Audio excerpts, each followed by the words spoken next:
here's a little bit about me. So I own over 70 units, about $11 million in real estate. So that's, you know, I actually started in real estate development, went to be an agent, now I own a team. So I've been personally invested for over 6 years. Last year, brokered 84 deals. We're number 5 in the region for groups. I'm sorry, for teams. About 60 of those deals were investment in some capacity. So whether that be somebody that's buying an investment, whether it be a flip or selling stuff, or whether it be a client that we just sold something to a couple years before, and they thought about it in an investment mindset. Oh, cool. Let me see if I can move this over.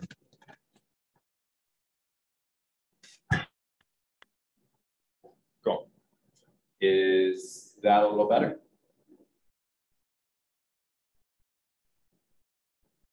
I can hear you. Okay, cool. Perfect.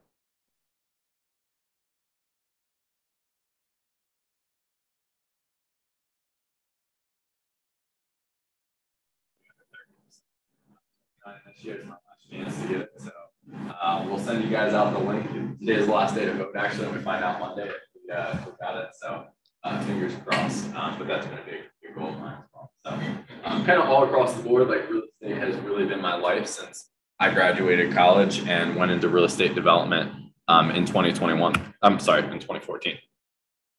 So I think you know, one of the big things in talking about working with investors is it's kind of like a sexy thing to talk about, but in reality, I don't think that most agents should be working with investors. And as we go through the presentation, I will highlight why for you.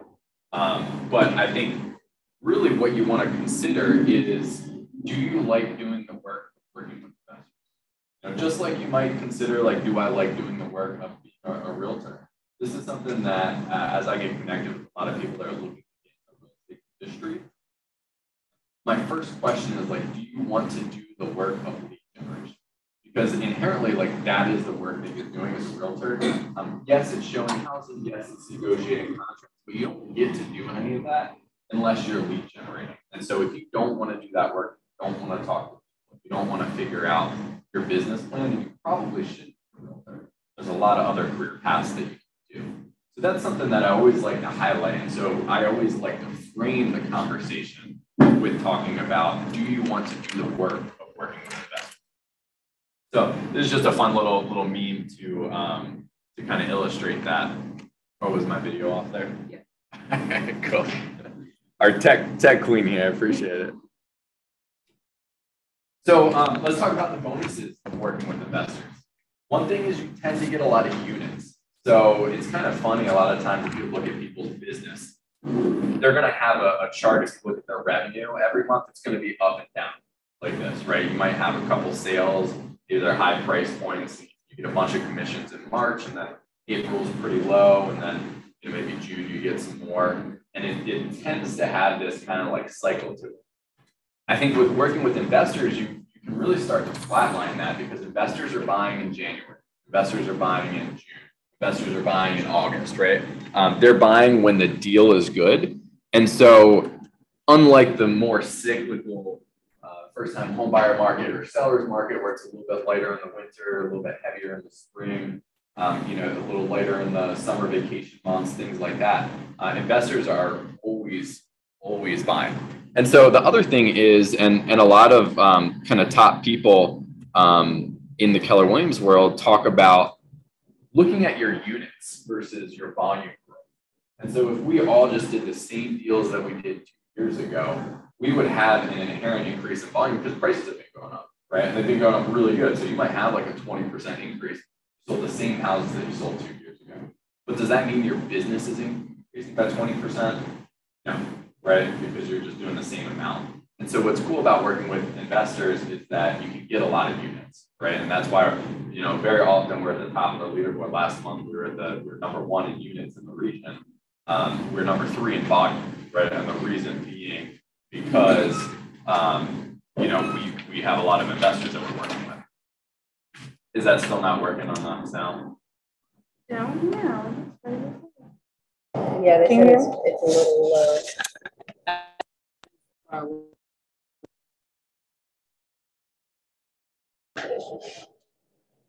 Can you guys online hear any better now?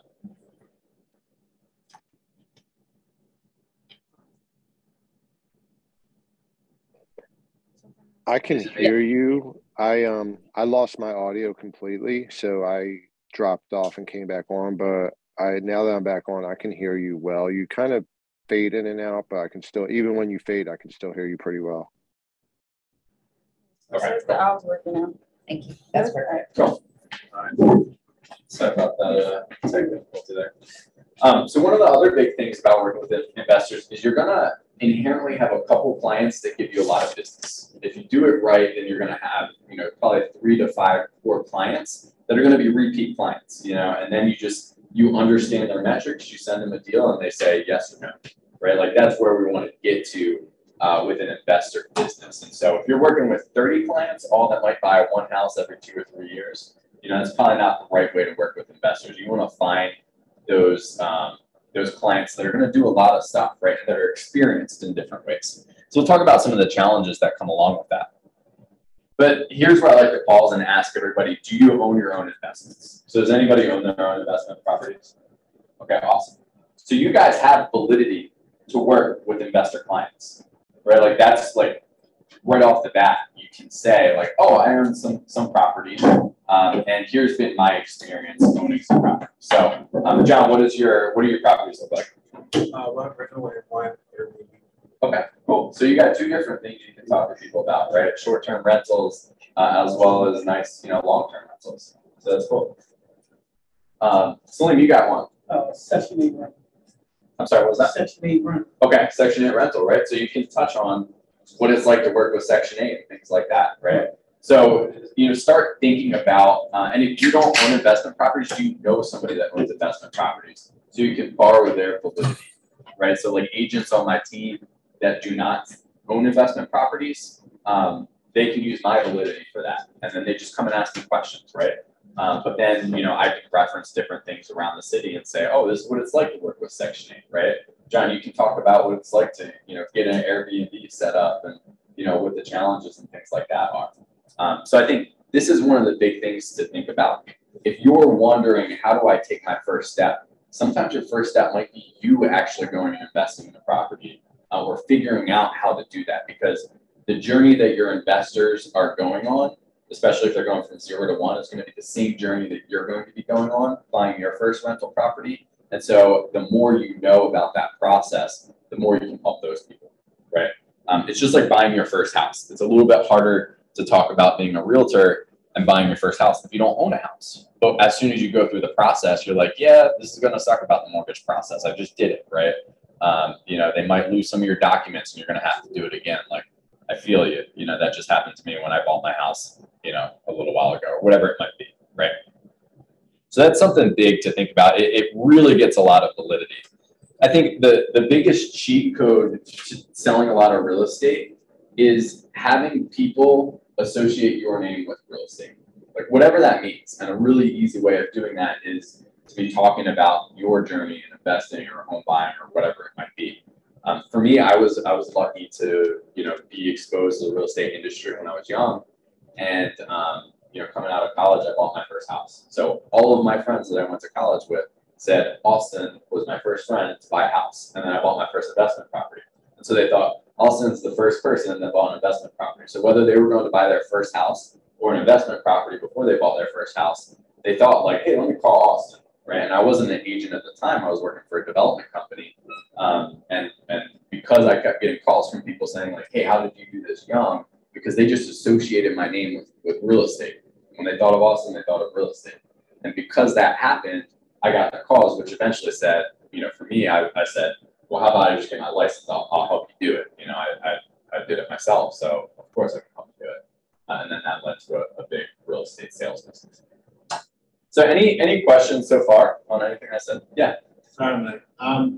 So as a realtor, I've approached some people that they're clearly investment properties, and I said, well, I might be interested. And I felt like they had their dukes up because they think I'm going to take advantage of them, that kind of mentality.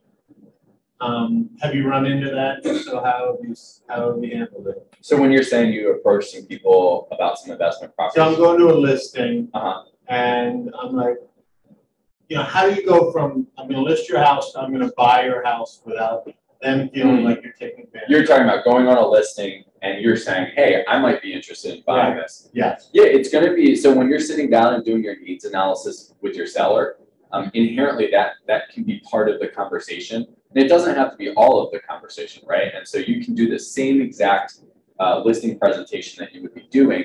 Here are the comps, here are the stuff. What's your motivation, right? And if their motivation is like, hey, I just like a really easy sale, you can give them options. And so if anybody's ever heard, I forget who it was that originally taught me this, but you can have kind of a ladder of value. So you can have a 4% listing, and this is what you get. 5% listing, this is what you get. 6% listing, this is what you get.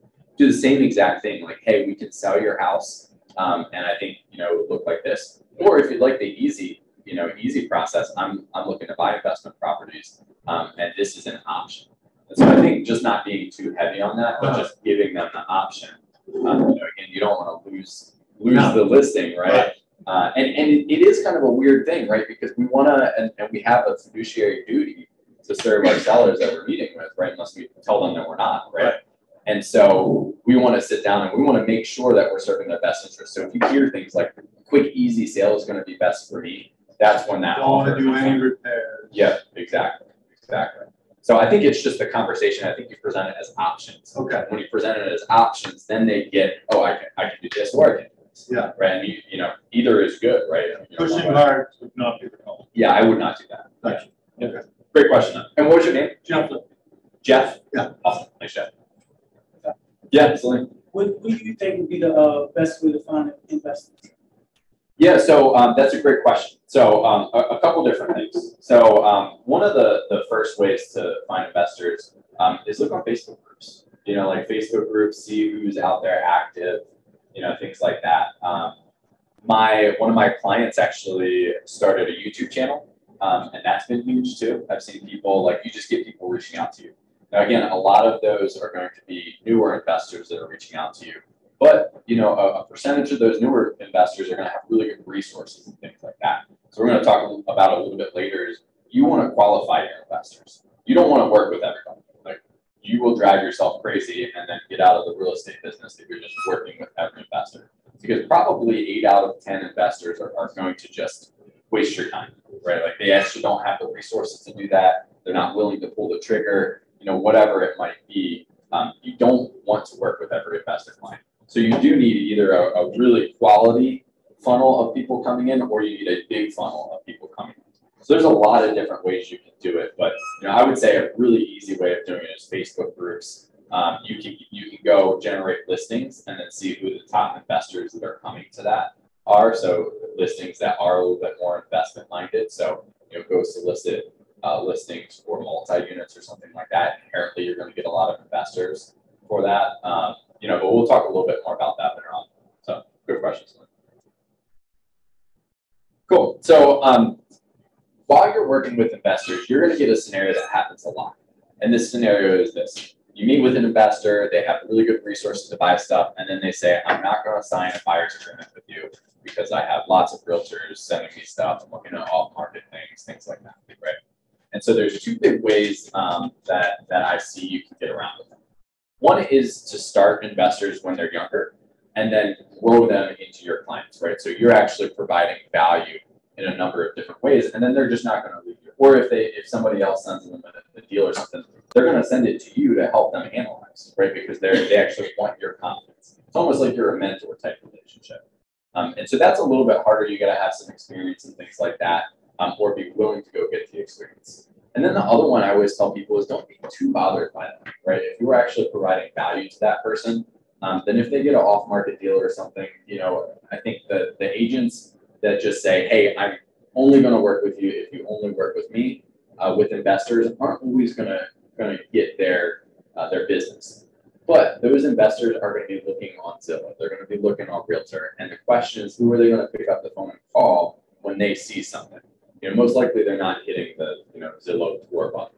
But if you train them to say, when you see something, come to me, we'll analyze it together, and then we'll go get out there. And then when you're out at that property, you might want to get something written for a buyer's agreement saying, hey, if we're going to this property, if we put an offer on this property, you're going to use it. So that might be the scenario that you look at. So those are kind of like the 2 ways that I look at But it all starts at a value proposition.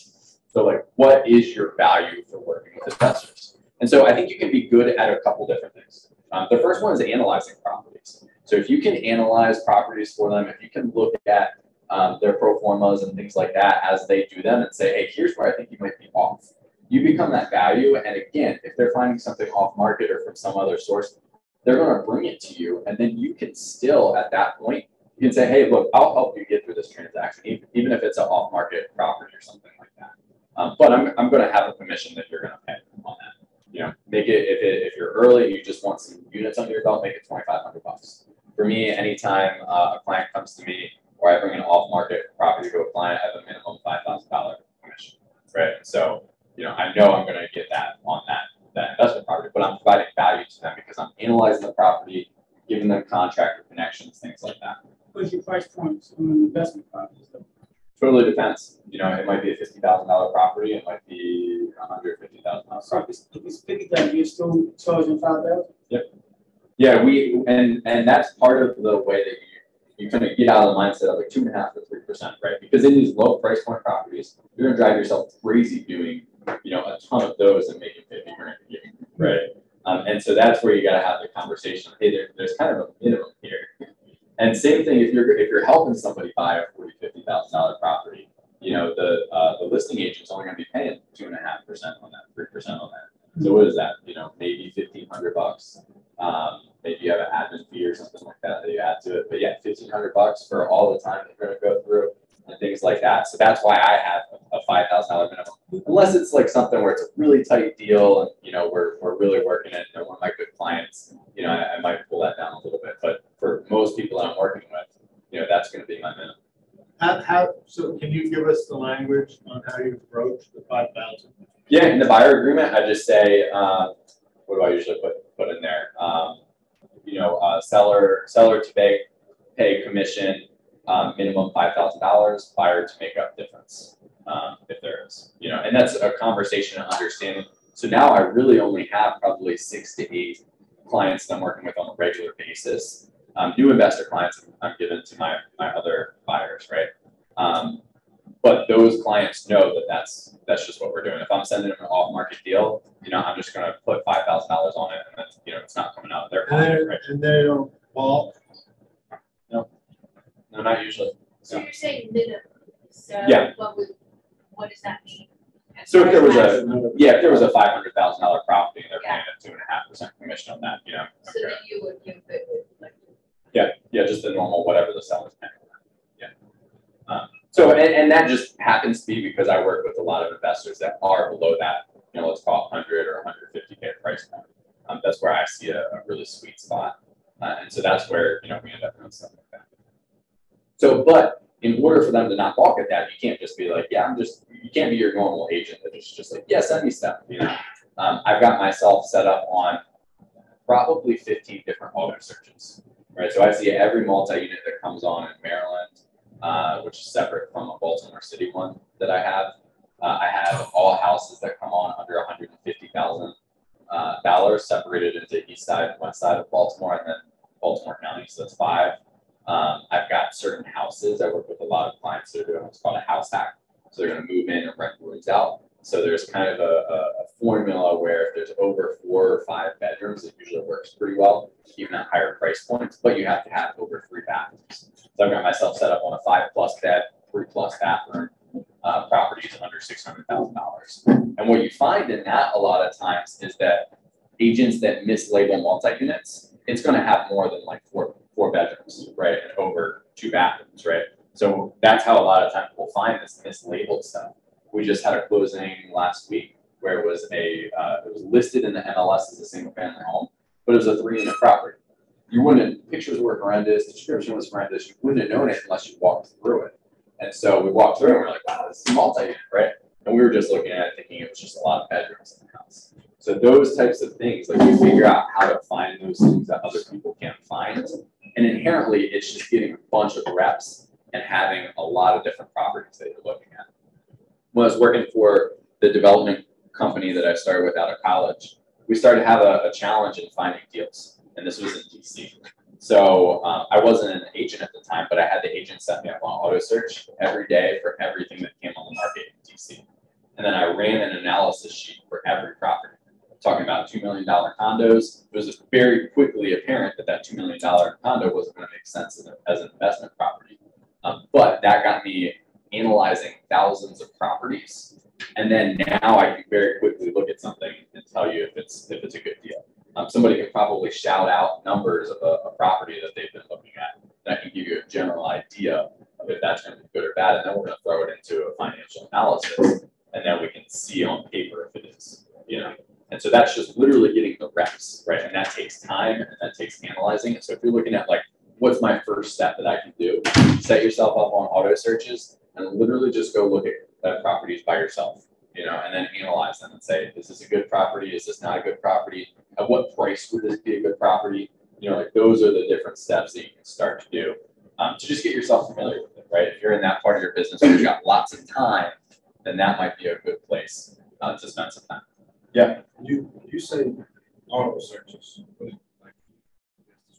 Yeah. So on the MLS, you can set yourself up so that you get automatic emails, you know, daily or as soon as things come on the market or something like that. Yeah. So these are like the auto searches that you might set your client up on.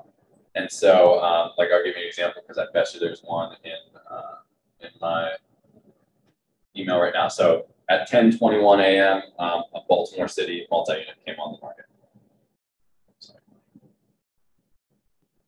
Right, so this comes straight to my email. It's a 2-unit down in Brooklyn for 165K. Right, so I'm going to look at that real quick. I know Brooklyn 2 units should probably be 90 to 120K. That's overpriced. I might take a look at it and just see like, okay, that's interesting. If this sells, that's going to be a new comp for the area. But I know just from all the analysis that I'm doing, and I've owned stuff down there, that it's probably not a good deal unless it's under 100K. Right, and so that's what it looks like. It's just in your portal. And if you don't know that function in MLS, just grab another agent around here and they'll show you. So these are just so all of the things I've been talking about are different value propositions. Yeah, John. You sure? Yeah. Okay, cool. You know, so analyzing them, right? Finding off-market connections. This is another big one. So I also I'm probably on 30 or 40 wholesaler properties, right? They send them out to me. I take a look at them. Same exact thing as if it was on the market. You're just doing an analysis and seeing if it's a good deal. If it's a good deal, then you find the investor for it, right? And then in that scenario, you can usually work with the wholesaler to say, hey, you know, do you have any room to pay a commission? Sometimes they'll say yes, sometimes they'll say no. And then that's where, you know, my minimum will come in. So let's say I get a wholesale property at $90,000. It's a good deal. It's going to work at $95,000. You know, and they're not willing to share any commission with it. Well, then I'm just going to send it to my investor and, you know, say $95,000 for the commission. Sometimes we'll be able to negotiate with them, you know, sometimes not. And then, you know, do the numbers work at that point for them? You're going to send them your analysis if you've done one, and then that makes it easy, right? They can say, okay, well, I either agree with your analysis and I've got the resources to do it, let's do it, or I'm not, right? And so it becomes pretty easy. Yeah, Jeff. How do you find wholesalers? Yeah, another place that Facebook groups are great. If you find a couple of Facebook, literally just type in like Maryland wholesale, you know, just go through, add yourself to a ton of groups. People are constantly building their buyers lists. So, you know, you go through and you see where people are asking for you to post your email. If you're a cash investor or whatever, put your email, right? And just keep doing it. And then eventually what happens is wholesalers buy buyer lists from other wholesalers, and then you're just on enough of them that you just get emails. Yeah, so half of them I have no clue how I even got on them. It's likely just a wholesaler buying it from another wholesaler or something like that. What percentage of your deals come from wholesalers? Probably 10. Okay. Something like 10%. It's worth the effort. I think it's worth the effort, yeah. And it gets you the connections. I have a wholesaler that will call me. Anything that comes in Cherry Hill, I love Cherry Hill. Anything that comes on Cherry Hill, she's going to call me first before she even blasts it out to anybody else. You know, and that's for my personal stuff. I've got a couple investors there too, but you know, that's just something that I particularly like, the single families down there. And so, you know, then you start to get that kind of relationship, right?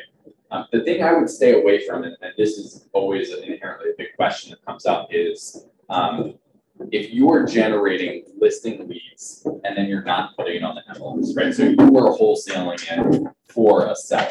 That gets into a really gray area ethically. Jeff, it was kind of what you were talking about when you go and meet with that seller, right? So if you're taking a big spread or something like that, that seller says, hey, I want 170K for it, and then you know that you could list it and get 190K for it. You kind of have an ethical decision there of, well, I have an investor that might buy it at 190, right? So I could make a 20K spread if I wholesale this. And it really just gets down to, what do you want to be? Do you want to be a realtor or do you want to be a wholesaler? So for me, any of my listing leads, I'm always going to be commission based. I'm always going to be doing that. Now, if the buyer wants to pay an extra commission or something like that, that's a different story. But I'm not going to wholesale it to somebody. If it's really good enough of a deal, then I'm going to buy it with my own personal funds, and then I will sell it, right? And so that's kind of like how I get over that. So like we have a piece of land that we bought for $400,000, and then we did a little bit of due diligence, and then we sold it for $700,000. So that was a big enough spread that we bought that, right? We figured out how to do that. But could we have wholesaled it and done the same thing? Probably. But I'm going to eat the cost of that and just go ahead and do that. That's kind of where like my ethical radar is, right? So that's a big question people have. Yeah, Erica. Jackie asked, can you share a spreadsheet on how to analyze a property to determine if it's a good investment based on the projected amount of repairs? We'll talk a little bit about that, but if anybody, my info will be on the last slide, but A Carroll, 2 R's and 2 L's at kw.com. Just shoot me an email and we will, I'll get you a copy of my pro forma. I always recommend for people to build their own pro formas. Here's why. If somebody calls me right now and they think something off in the pro forma, I know every function of my pro forma. So I can just ask them a couple questions and find, oh, I forgot to link that cell or something like that. If you're using my pro forma, if you're logging online and using like a Bigger Pockets, pro forma, and it's got all this jargon in there that you don't even know, and then you're giving it to a client, and then they ask you about that jargon that you don't even know, then you're kind of like in a tough situation, right? So I highly recommend building your own pro forma, because then you're going to start seeing the relationships too, right? Like, oh, this is how I get to that. Oh, this is what this looks like. So I'm happy to provide mine for anybody out there, but kind of take a look at it and then make your own based off of that. Yeah, good question. So there's a couple other things that I think can be your value proposition. Right? One person is asking, what's your email again? Oh yeah, I'm sorry. A Carroll, 2 R's and 2 L's at kw.com. Yeah, thanks.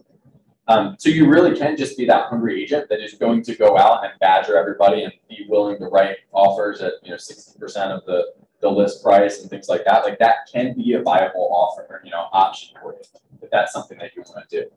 That's not my value proposition. I make it very clear to my clients. If I don't think that we're going to be like at all competitive on this, like if it's multiple offers and then you want to submit a 50% of the list price, like I'm not going to do that. It's wasting everybody's time, right? But I'm going to bring you deals and I'm going to show you what might make sense. And maybe, we're going to negotiate, right? Not everything is going to go for asking price. But, I'm going to give you an idea of where we can go. So we're going to talk about that. But some agents are like, yeah, I'll write you anything. It doesn't matter. I can write contracts in 5 minutes. It's cool. So figure out, is that your value proposition? You can give them leverage. I know agents that will go, maybe even go as far as running some of the project management for some construction or something like that. I know agents that do that, and that's their value proposition. Other agents will go, put lock boxes on or meet a contractor to get estimates or things like that. Like if you can provide your investor with some leverage, that's going to be helpful for them. And maybe you can even work out some other thing, whether it be an hourly rate or something like that. But if you're providing that level of service to an investor, that's attractive to them. And so, that's a big potential value proposition. Communicate, educating your client, being well connected. Maybe that's knowing contractors, right? So another thing you might do to generate for investors is go talk to a bunch of contractors. And again, this is where it helps to have some investment properties yourself. But if you are going to look at projects with contractors, and then you ask that contractor, like, hey, who are some of your big investors that you work for?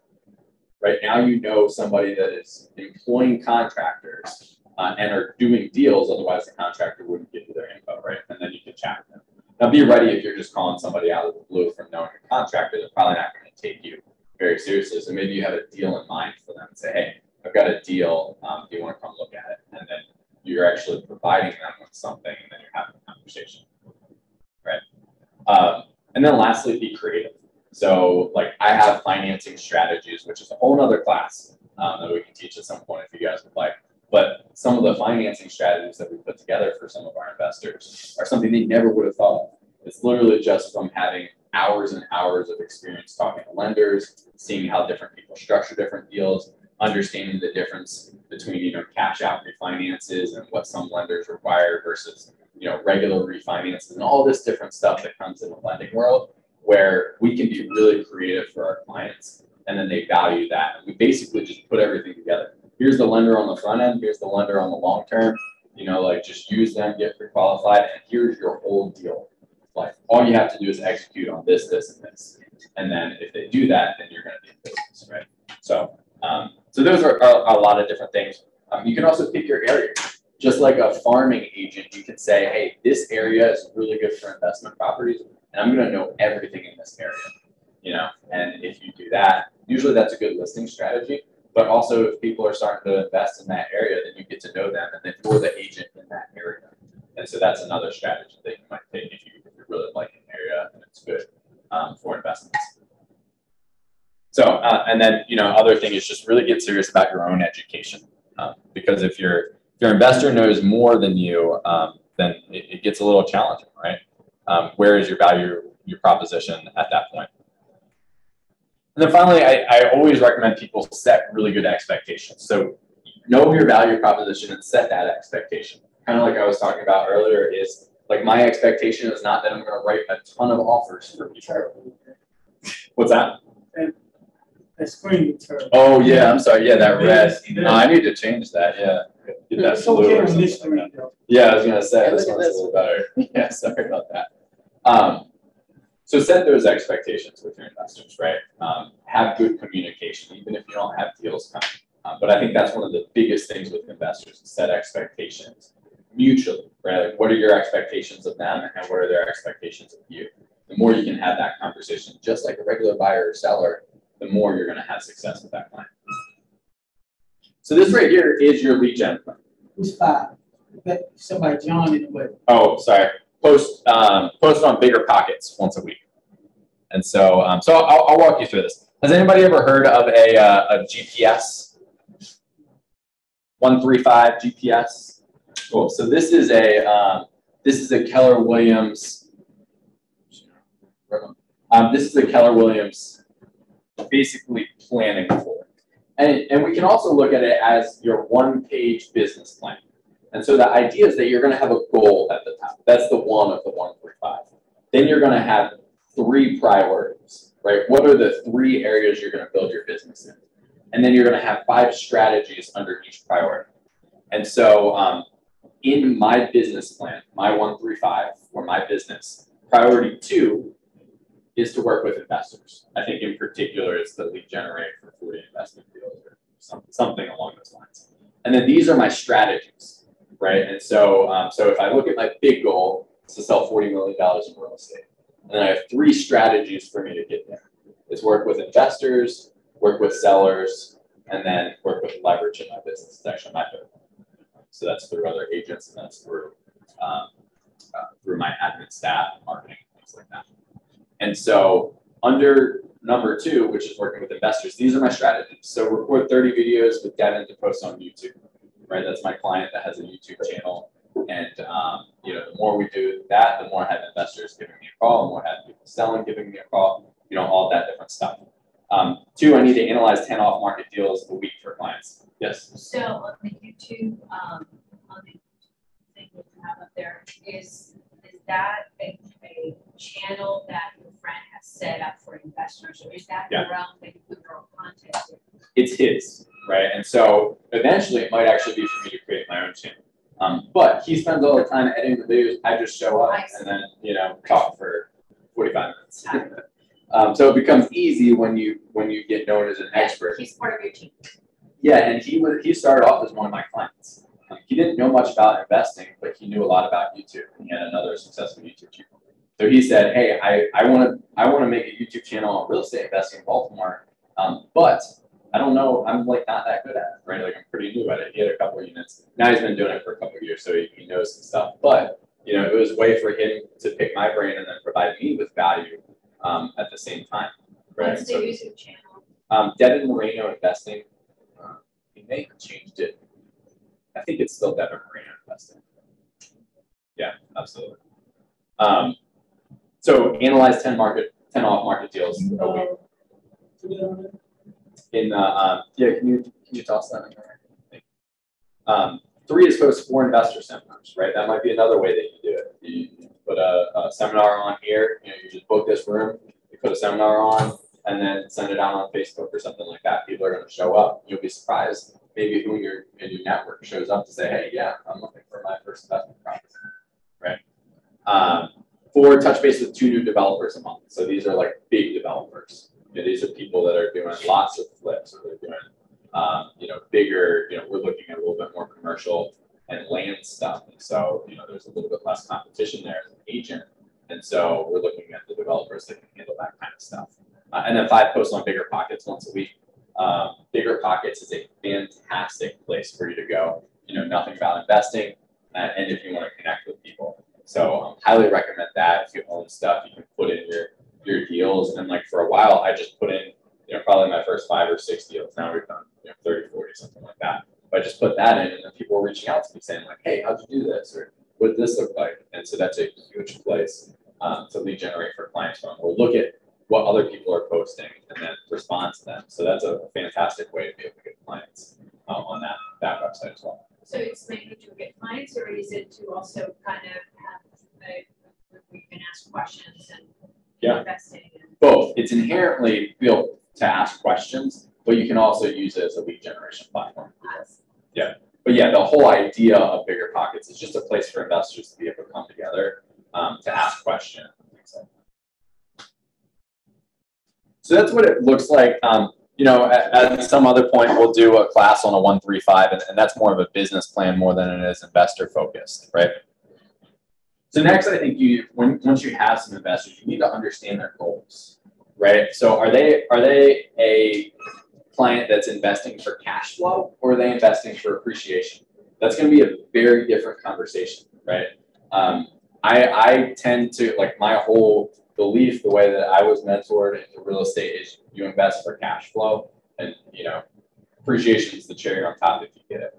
But cash flow is today. Cash flow is something you can model. Cash flow is something you can operationally get better at so that your cash flow goes up. Appreciation is literally just, you know, not luck, but it's what's happening around you, what's driving the area, what's happening in the overall economy, you know, things like that. But know what your client wants, because if they want appreciation, you might be looking in very different areas than cash flow. I would always caveat every appreciation conversation I have with, I don't have a crystal ball. This is what I'm seeing, and this is where I can kind of extrapolate things are going to go to. But, you know, things might happen. You know, macroeconomically, interest rates might change. All this stuff might happen. The value might change significantly. You want to know if they're a rental or a flipper. For me, I generally work with rentals, people that are buying rentals, not flippers. Flippers are a lot higher volume if you get working with them, but renters or people that are buying for rentals tend to have lower expectations. They don't need as big of a spread in it. So you can do a lot more deals with that. And inherently, your person that owns a rental is probably going to own it for like 3 to 5 years, right? So if you're staying in contact with them, they're probably going to sell it and either buy something bigger at some point, or you know, they're getting out of business or something. There's a lot of our renters that right now are not our renters, our rental clients are coming to us and saying, hey, should I sell this? Right? And we're doing an analysis for them and saying, you know, here's what it would look like if you sold it, and then maybe you could turn this into something else, buy something bigger. And so we end up getting back into that. So it's almost like a flipper. If you really think about that, people always overestimate how long they're going to own a rental for, or how long even they're going to live in a house for, right? I'm sure we've all had that experience if you've been an agent for a while, where somebody's like, yeah, this is my 10-year house. And then they call you in 3 years. They're like, no, I actually want something bigger. And you're like, well, I kind of knew that when we were shopping, but I wasn't going to tell you that, right? Why is it a red flag if they want to do either? So if they're like, so here's what I'm saying with that. If you're working with an investor and they're just like, yeah, whatever, I just want to make money, right? Like that is a red flag because they haven't thought through a strategy, which probably means they don't have the resources set up, because your resources are going to be very different if you're flipping a property versus if you're buying a rental. And so if somebody like I won't work with people unless they have very specific criteria. And if they don't have specific criteria, but they're willing to get there, then we're going to sit down and we're going to have, okay, well, what's your goal? You know, well, I want to retire by the time I'm 40. Okay, well, what would that look like? Right? Well, it looks like $10,000 of passive income a month. Great. Well, what are your resources? Like, how much cash do you have right now? Okay, well, like, let's back into that, right? And then I might give them homework if they're not quite right. I might say, okay, you've got $10,000 right now. That's not going to be enough. You know, you need to get to a point where you have 30 or 40,000. Maybe it's just access. Maybe you actually have some family or friends that you can pull money together with, or you can borrow from, but you need to have a certain amount of working capital. So here's your homework. Go figure out how to get 30 to 40K and then come chat with me after that. And now if they go to some other agent, I'm totally cool with that, because they're going to be banging their head against the wall trying to, you know, buy something with $10,000, right?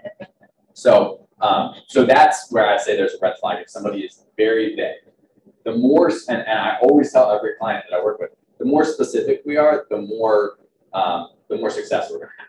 Kind of like if you just went to like a car lot and you were like, yeah, I just want a car that runs, right? Like that salesperson is going to have a really hard time finding you the perfect car. But if you tell them like, hey, I want a 2016 or newer Kia Soul that has, you know, the whole effects package and is either blue or black, right? Like they're going to be able to find that. It might take longer, but you at least have something to work on. And when that comes up, that person now is going to say, hey, I found it for you. You're going to buy this, right? And then if you don't buy it, then something else is an issue, right? It's the same thing with an investor. If an investor tells me they want a 10% cash on cash return, and I find them a deal that gets them 10% or better, then if they're not buying that, then I know we have some other barrier that we have to work through that, right? So that's kind of how that works. And that is the get specific there, right? And I always think that a good value for us to be as agents is being their goal plan. So exactly what I just worked through with you. What's your end goal? How can we get there? If that's a 10-year plan, you now have a 10-year client if you do a good job, right? Because you're going to put a plan together that says, all right, you have enough resources, we're going to buy a property this year, and then we're going to, you're going to hold that, and then you're based off your savings rate, we're going to be able to do something in 18 months, and then based off of that, we're probably going to be able to do 12 months later, and then we should be able to buy you something every 6 months, right? Because you have more and more income coming in for that. So that's the planning part of it, and now you've got a captive client that you're going to have for a long period of time. Any questions on that? Go. So you have to think like an investor. Everything that we've been talking about, you have to learn how to think like an investor, right? You have to learn what's a good deal and a bad deal, because you will lose a client very quickly if you keep sending them bad deals, right? If you just keep sending them stuff. Just like if you were working with a buyer and they were like, hey, I want a house, under $300,000 with 4 beds, 3 bathrooms. You send them a $500,000 house with 2 bathrooms or 2 bedrooms, they're gonna be like, what are you doing? Like, why are you like, I told you what I wanted and you're not sending me this stuff. So after you get specific, now you have to learn how to think like an investor. And something that I always talk about is you have to question your current assumptions, whether that be questions about areas, whether that be questions about like what's risky and what's not risky.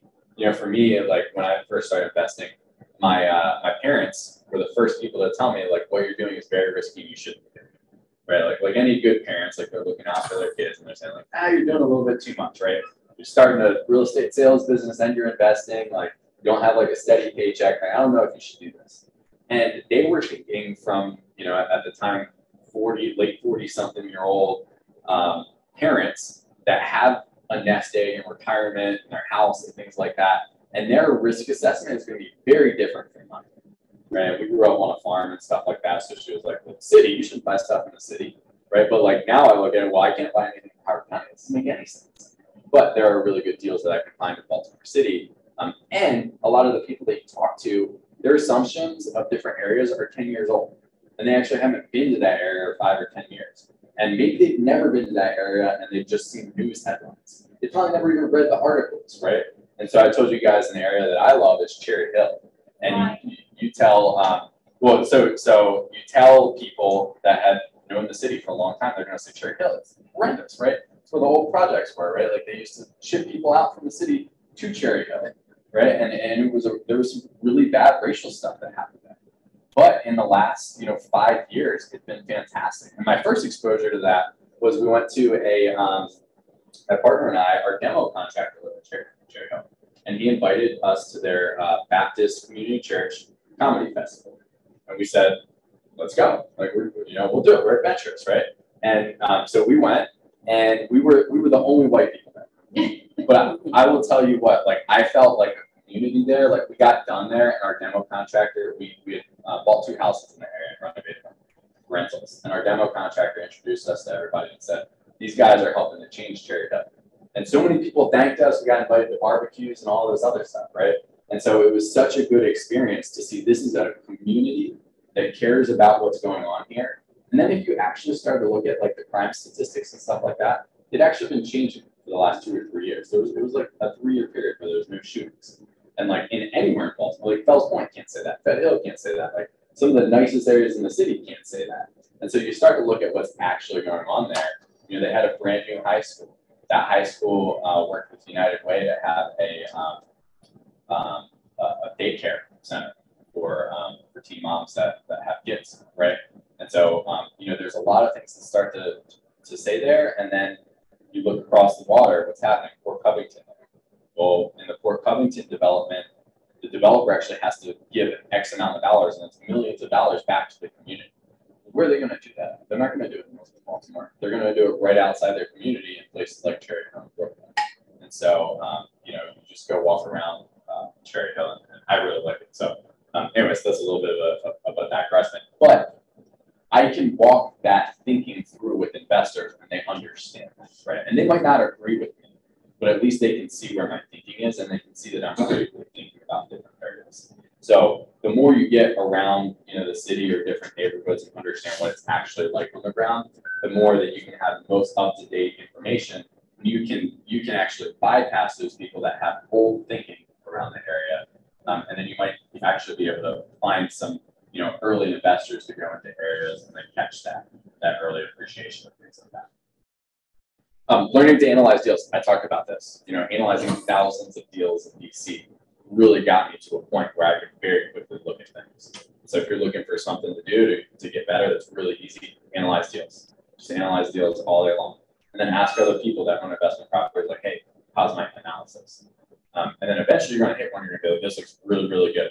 And then, maybe you decide to buy it or bring it to an investor or something like that. We already talked about creating your own pro forma. And always preface your investors. Run your own numbers, right? These are my numbers. These are my assumptions. You never want an investor client coming back to you in 6 months and saying, hey, you said that my costs were going to be X amount, right? You want to make sure that they're running their own numbers. And I'm going to run them for you, and I'm going to give you them. But then these are just how I would run it for myself, right? And so you need to make sure as an investor, you're running your own numbers as well. So that's a big part of that. And then understand how your clients think of risk. That's kind of what we were talking about a little bit ago. But make sure that they understand, or you understand what they think of as risky. And then you can try to coach them and teach them into other stuff. Some clients I have are like way, way, way riskier than I am. They're like, yeah, give me that $50,000 shell in the middle of like, an area that just has no economic viability, right? It's like, well, that's interesting. Not my investment choice, but if that's what you want to do, we're going to talk about that. We're going to talk about the downsides of that. And if I find those, I'm going to send you to buy, right? So any questions on this? Where did you say we could go get the reps from as far as being able to analyze the properties? To get rents from? Yes, as far as you were saying, just looking at thousands of the DC gave you the knowledge that you need. Yeah. So where can just from driving around? Yeah, just look on the MLS. That's one thing we have access to that other people don't. So look on the MLS, and then you're going to learn to run comps, right? You're going to learn to run rental comps. If you do want another area to look at, I run my own rental comps, but for those of you who have done that before, sometimes they don't use realtors. Actually, a lot of times they don't. So Rentometer is a good website to use. They kind of run more comps, and they pull it from things like Zillow where they're, you know, listing it for rent, things like that. So that's a good resource for rentals. But you should get enough from the MLS to at least have an idea. And you're probably going to have a range. Like I always give a client a range. Like, hey, unless I literally have a property, then I'll be like, hey, I'm getting $1,350 for this property, whatever it might be. But I'm going to say, hey, I think like depending on the updates that you're going to do to it, you know, it's going to be somewhere between 1,200 and 1,400. 1,400 is on the high side, 1,200 is on the low side. Right. So step 5 out here is finding, and I highlighted this, and structuring deals. That's kind of what I was talking about with, like, I kind of try to put together a financing package for them and saying, this is how you can do it, right? Here's your resources. And that's, again, that's a whole nother class on how to structure and finance investment deals, which if you guys want that, you know, talk to Alana and Melissa and those guys and you know, ask them for it. We'll come back and teach that class. But here's kind of just a list, right? We've talked about a lot of these. So you've got off-market stuff, you've got your own listings, you've got other investors. So like sometimes I'll have one of my investors that wants to sell, you know, 2 or 3 of his properties at once. I've got another investor looking to buy that. So it's like, well, let's put it together, right? That makes sense. So what's the benefit of them doing off MLS listings with, you know, privately with another investor? So like, you know, under without anybody else seeing it, and putting it on MLS and being able to get 3 or 4 different people making against each other. Yeah. From the ones who are selling doesn't seem to be a good deal. The ones who are buying, yes, it is. But in this market especially, what's the benefit of selling doing that? It totally depends. So sometimes, if you've ever tried to sell a house that has a tenant in it, it is a tricky process. You got tenants declining stuff all the time, you know, and they're upset with the seller, right? Like all this other stuff happening. So depending on the area, right? Whenever possible, my recommendation for a client is get the house vacant and let's sell. That's how we're going to get the most, right? If we get it vacant and we sell it to somebody that could be a homeowner, that's going to give you your highest value. But if they're just like, you know what, I bought this thing for 100 grand, it's worth, you know, 160 now, you know, I didn't do much to it. You bring me an investor that's going to buy it for 150, like I'm cool with that. It's easy for me. You know, I can kind of dictate some of the terms. There's a lot of times in those low price point markets too, where somebody's going to try to buy something, but they're not going to be able to. They might get denied financing. You're going to get a bad inspection, you know, things like that. And then sometimes there's the perception for people, especially some investors who have the mindset that I can't find anything on the MLS. Yeah. They're going to think, oh, it's off market, right? It might be the same exact price, right, but because people have talked for so long, they can't find anything on the MLS, which isn't true at all. But they just say, like, if they think that, then if you're bringing it to them off market, they're like, oh, this is a good deal. It's off market. Makes you look good. Yeah. So I would only do that. Like I would talk through those scenarios with the seller, you know. But sometimes you can do it. And again, if you have a really good relationship with them and you just talk through that, or they want to sell it as a package, right? Really hard to sell things on MLS as a package, but somebody else might want to do that. Yeah. Question. So yeah, that's kind of like, it's not crazy how you find stuff, right? Like I don't do any, some people will do their own marketing, right? They'll send out their listings. Like that's what I said, like it's kind of tricky. Some people will like do wholesale stuff. Like, you know, I wouldn't do that. I would stay away from that. But some people will send out their own mailers and stuff like that and then try to wholesale it, list it, things like that. I think you get into a really weird area there. But if you wanted to just generate listings for sellers that are investors, you know, that's also a good place to do it. John, again. Oh, sorry. Yeah. You can Do that. Can I minimize it totally? Yeah, you can. Cool. And just move the box. How do I move this thing? I thought that I could do it so it's not there. So when you talk about finding off-market deals, that's just strictly for networking, just so you know? Yeah.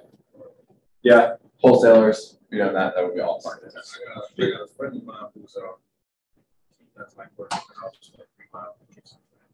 I told him I got a license, the first one she asked me. Yep. And I think it's always good to challenge people's assumptions that you can't find anything good on the MLS. You know, but you gotta, like, you have to sift through a lot of stuff to find good deals. And it does, that's where I say analyze properties, and you're gonna know that a lot better. And then we kind of talked about this already, but don't work with everybody. You know, like don't waste your time with people that are not specific and that don't have the resources to do it. You know, like if you're thinking and your mindset is like, oh, we'll find out how to make it work. We'll find out how to get them to purchase it. Like that's not a good strategy.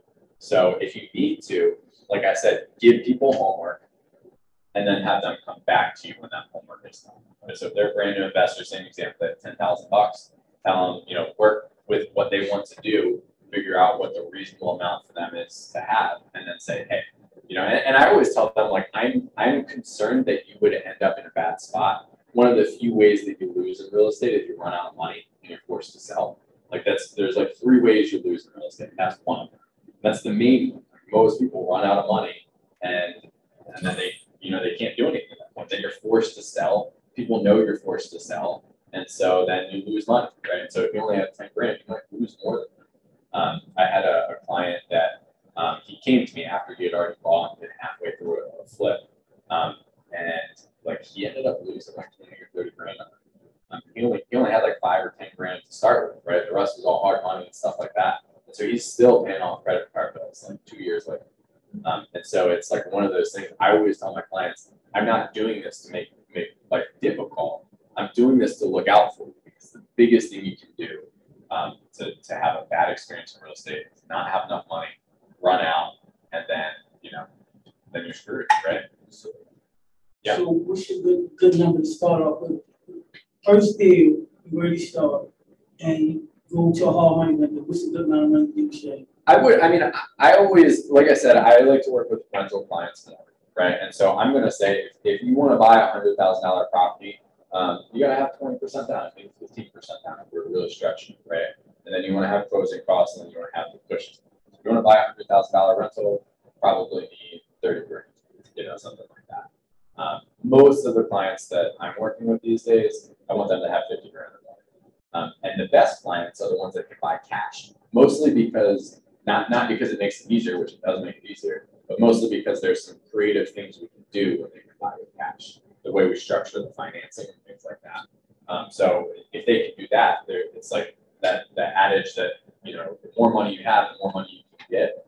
And so if you have a lot of money, you can be creative with stuff. And so that's who you know, most of the time in my work, I'm working with people that have cash. Then they're going to refinance, you know, at some point within 3 to 6 months, and usually get more out of it than they would have put into down payment otherwise.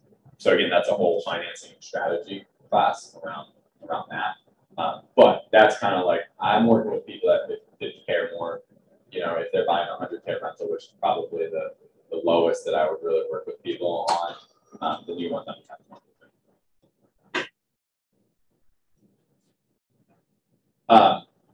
So yeah, like you talk to anybody, they want to be an investor, right? Like you go to a party, everybody loves talking about real estate, investing in real estate, and 90% of them will never do that, right? But they will talk about it like they will, right? And so, like it's kind of an art to figure out who's actually going to buy and who's not going to buy. And so, like that's something to work through, and that's just something that you're going to have to learn at some point.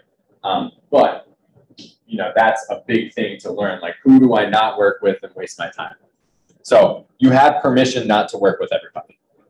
So hear that from me now. You know, it's okay to not have clients, right? To have clients that you say, hey, I'm not going to work with you, right? And this is just something I like to bring up because if you're buying properties, you have to have some sort of rule set for yourself around, am I going to buy this? Am I going to send it to a client first? Which client am I going to send it to first? And I don't necessarily have an answer for this. You know, like my thing is if it's on the market, I'm going to send it to my investor clients first. If it's off market, then I can buy it first, right? And so like that's just my rule, right? And then if I send it to 1 or 2 clients and they're not interested, then I'm literally going to tell them, if you don't buy this, I'm going to buy it. And then sometimes they still don't buy it. Right? So if you buy it, then you sell it back at something a different price. No, well, if I buy it, I'm buying it as a rental. They're going to keep it home. So I've had deals fall apart at the inspection, and I literally tell them at the inspection, if you don't buy this, then I will go to the agent and say, hey, I'll just take over the contract and I'll buy it. And like sometimes that's saved deals because they say, oh, okay, I didn't realize like how good of a deal or whatever it is. And I think I bought 2 or 3 deals like that where they just back out on it and I said, well, I'll do it, right? And then the next time that client wants to back out of something, you know, like it's the same. And then they're like, okay, all right, well, you're gonna do this again. You know, I sent a note. We sold one of the properties that I owned for like 3 or 4 years, and then we refinanced another one. Those were 2 that I can think of off the top of my head. And we sold for a really good gain. It was probably like a $50,000, you know, lifetime over the 3 or 4 years that it paid us. And then the other one we refinanced at like double the valuation we bought it at, like bought and renovated for. And we keep that like as a cash capital. Right? I don't know, 5%. And so like every once in a while, I ping that investor that backed out and just go like, hey, just got a $300,000 valuation on that deal. You backed out. Just one of my good friends did. So you know, just kind of bust his job. So. So this is just something to think about. By you doing stuff like that, that shows your value and make them listen to you more. It does. Yeah, it absolutely does. Yeah. And so like, this is just the challenge. Inherently, if you're going to be an investor agent, you're going to work with multiple clients. You have to figure out which clients you're working with and different things like that. Can you go back one time? Yeah. Cool. Same thing right there. Wow, time really got away from us there. I realize it's 12. You guys cool if I keep going for a little bit? Yes. Okay. Cool. Yeah. I'm going to give you guys this analysis tool because it's really good. Has anybody heard of the 1% rule?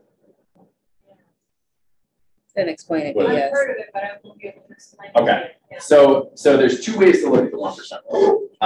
The first is your purchase price. So you want the rent to be 1% of the purchase price. Now, if you're doing renovation to it, then you want it to be the all-in price. So if you're buying something for 100 grand, you're putting 50K into it. You want it to rent for 1% of 150,000, which is 1,500 a month, right? So that's just like a general guide. You know, so if we're chatting at a party and you're telling me about your investment property, you're like, yeah, I bought it for, you know, $200,000 and it rents for $1,000 a month. That's 0.5%. I can just immediately in my head say that's a very bad deal. You know, like maybe there's some other reason you bought it, right? Or it's something like that, but there's really no way around it. Like that's going to be a bad deal.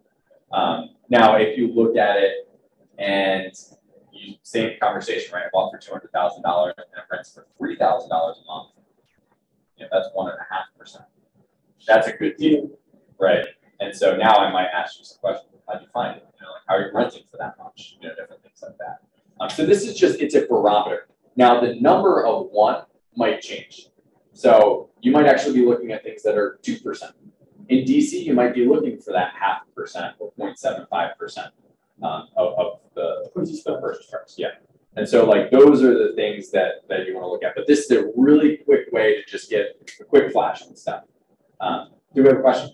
Yeah, so is there like say a top number you're gonna get in a rental, like typical rentals? Like not somebody who like just moved in from somebody and had to get a rental real quick and needed to be in for, you know, 6 months or a year and then they're gonna buy a house. But somebody who's gonna rent fairly long term, like somebody that you're doing, you know, might be 3 years to 5 years kind of thing. Is there a top dollar that you would say they're probably like they're not like I shouldn't do a deal that's over 200,000.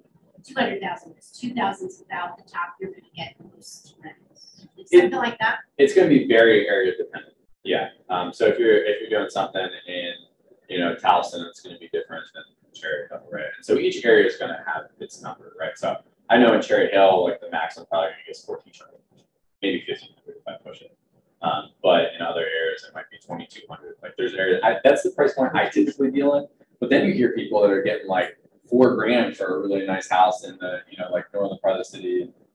You know, maybe it's a house in like the Lone Park area or something like that, or maybe it's like $6 grand. Like it can get pretty crazy. So it really just depends. And once you start to know your market, you start to understand like, you know, where are those areas that I can get that rent price with that purchase price and it matches up.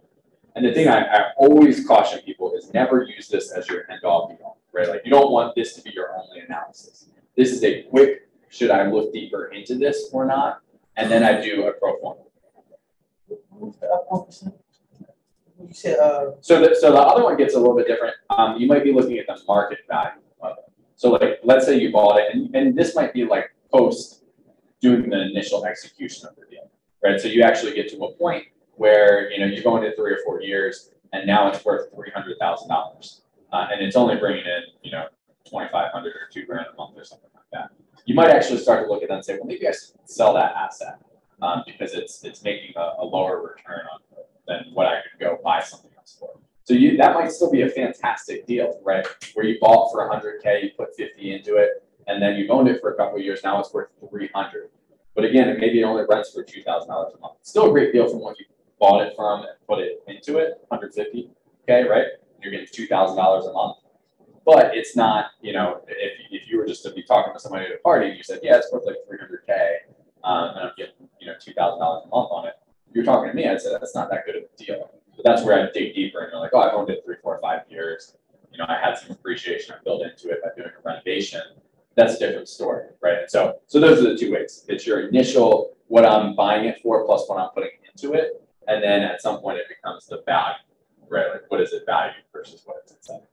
So is that why the market's kind of switching and a lot of investors are cashing out? Yeah, there's a analysis that I do called return on equity. And so like what we usually talk about in the beginning of something is the cash on cash. So I'm going to put X amount of cash in. It's going to give me X amount of cash out every year. That's usually the metric that people are using. Now, return on equity is saying if I sold it, I would get X amount. And today I'm getting this much in return, right? And so like those things are not related. And so that's really what I'm doing. So if I'm sitting down with somebody and we're going to calculate their return on equity, and it comes out to like 5% or something like that. Meaning the equity you have in the deal, let's say it's 100 grand and you're making 5 grand a year, right? Like that's pretty low, like 5%. I think we could cash out of that and then go find you a 10% one, right? And so you're actually going to make more money like that. Again, there's tax stuff that goes into that and things like that. But that's the general idea is I'm going to run a return on equity for you.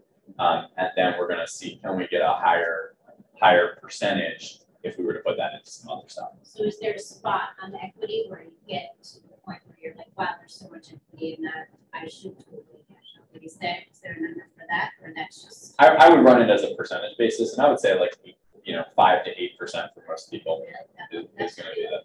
Yeah, because if you look at like a lot of people might be targeting at 10%, but 10% is pretty good considering that is literally just cash in your pocket. It's not considering the tax advantages or anything like that. So if you're actually to run it, a 10% cash on cash return might actually make like 15 to 20% a year or something like that. But a 5 to 8%. It's also like, is it worth disposing of this asset, finding something else? So there's also kind of a needs analysis of like, what do you want with your life? Like, what's your goal? And then you're kind of work with that. Yeah.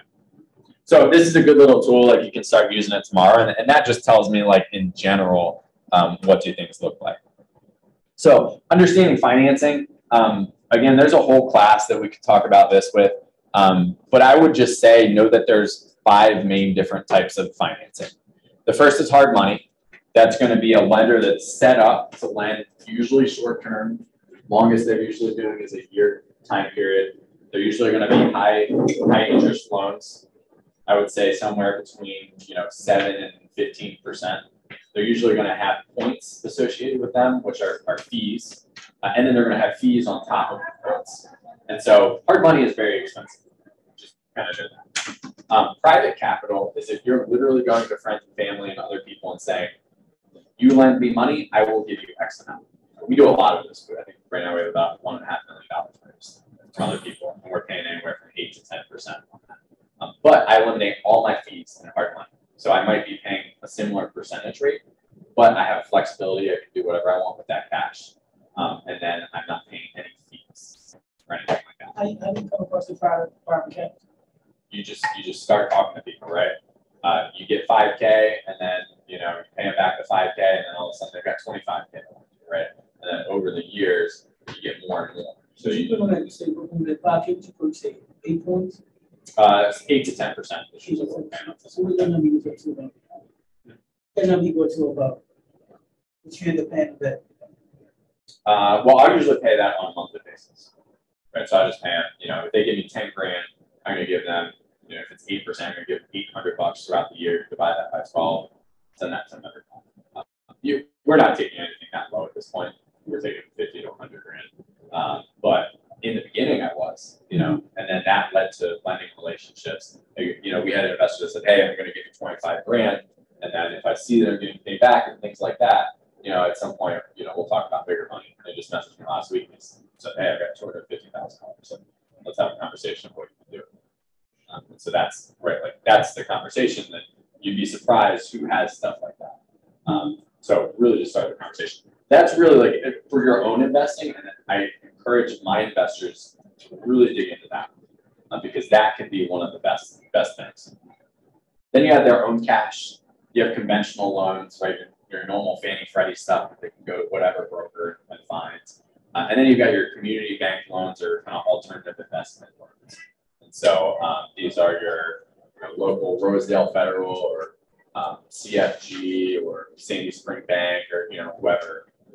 And that capital is all very different.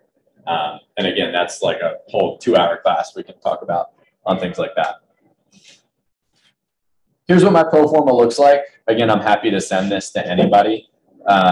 We won't go super deep into this, but just know like the 3 big things that I look at is the free cash flow. And usually I'm looking at free cash flow per unit per month. And another way to say that is just your profit, right? Free cash flow. Yeah. That's like the accounting term for it, but literally it means profit. The second is your cash on cash return. And then the third is something called the debt service coverage ratio, which is just kind of like a barometer for me. If that's kind of like in the middle, then I know that that's a good place to be.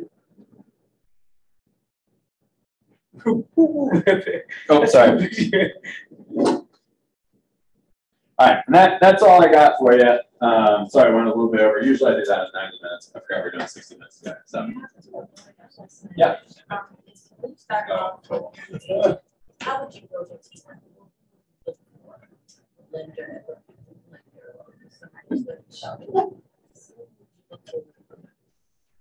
and when you say team, you mean like your resources? Mm-hmm. Okay. And what's your name? Jamal. Jamal? Yes. Cool. No. So Jamal's question was, how would you kind of start building your team in the beginning? Number one, you want to ask everybody for their track record. So if it's a lender, ask them, do you work with investors? Every lender is probably going to be, say yes, right? But then you want to ask them, like, what kind of programs do you have? Can you refer me to, like, if you really want to go deep, ask them to refer you to an investment client that they have, and then chat with that client. How were they? What did they do that was there? In reality, you want to have, you want to talk to the different types of lenders. So don't just talk to your, regular lender that's in-house here. Go find hard money lenders. Talk to 4 or 5 of them. We teach a 4-week. Thank you very much. Absolutely, thank you. So we teach a 4 or 5 week class. It's a 5-week class where we do 2 hours a week with one of my mentors. And one of the homework pieces is to go to 2 different types of lenders and then have conversations with 3 different of those lenders. So like 3 hard money lenders, 3 regular, Fannie Freddie lenders, 3 community bank lenders. And once you start to talk to them, you understand where they have differences, right? So I would just I would build the team by talking to a lot of people. And then you start to try to figure out the questions. Now, the best way to figure out what questions to ask is to have the deal ready for them, or an imaginary deal, or something like that. To say, like, how would you work this? So those would be some of them. Yeah, any other questions? What does this last book say? Oh, good question. What does it say?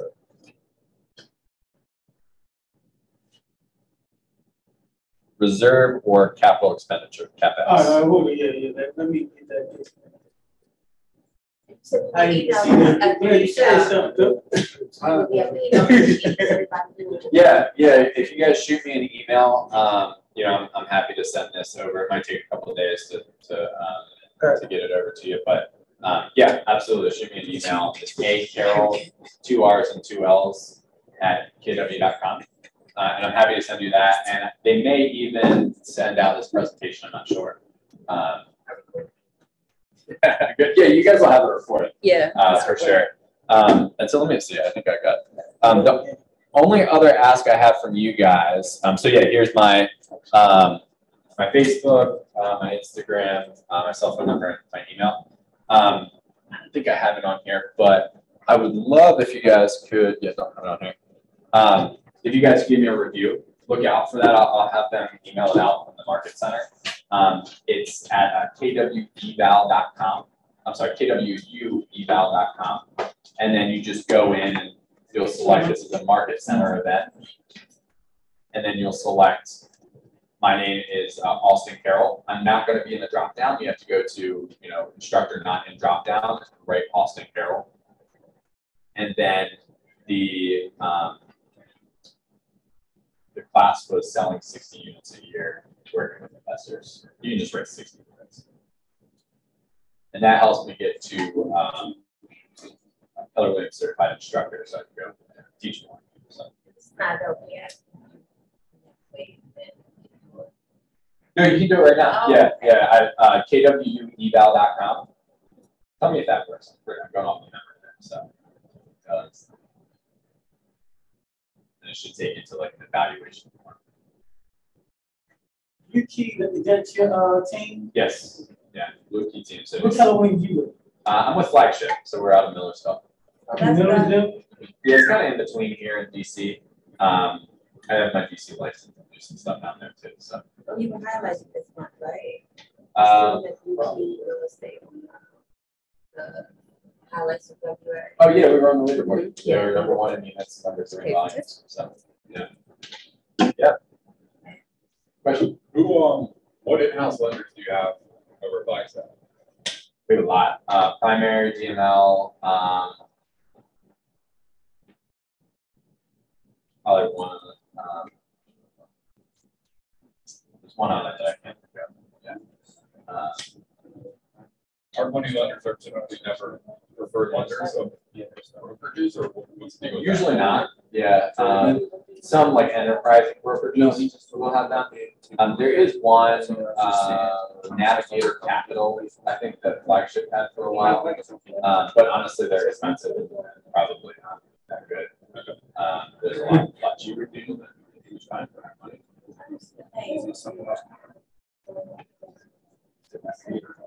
Oh, I'm sorry. This class will also not be in the drop down. So you have to put class in the drop down. Cool. Any other questions? I'm going to stop the recording here. Everybody good online here?